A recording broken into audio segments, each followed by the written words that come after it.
আসসালামু আলাইকুম। আশা করি সকলে ভালো আছেন। আমরাও ভালো আছি। আজকে সকালের নাস্তায় তৈরি করব টোস্টের শাহী টুকরো। প্রথমে হাঁড়িতে পানি গরম করে নিলাম, এর মধ্যে দিয়ে দিলাম দুধের গুঁড়ো, ভালো করে নেড়েচেড়ে মিশিয়ে নিয়েছি। এরপর দিব চিনি, দিয়ে ভালো করে মিশিয়ে নিলাম। সামান্য লবণ দিয়ে দিলাম,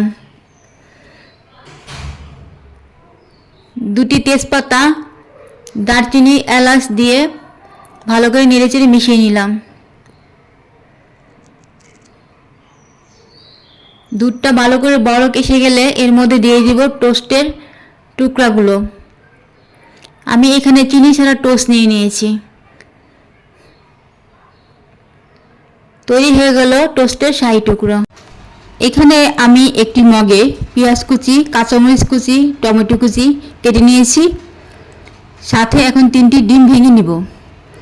একটি কাঁটা চামচের সাহায্যে ভালো করে ফেটে নিব। ফেটা হয়ে গেলে আমি সাইডে রেখে দেব।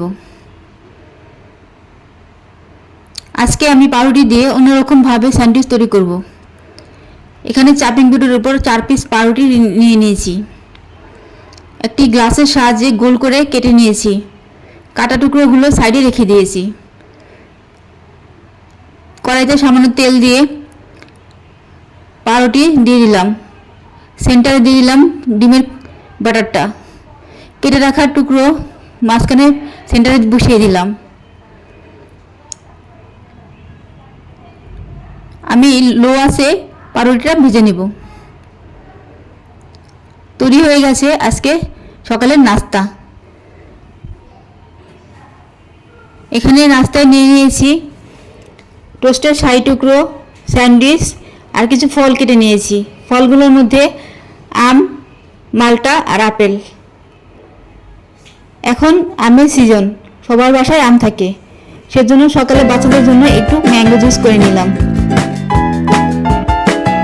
গ্লাসে ঢেলে পরিবেশন করে নিয়েছি।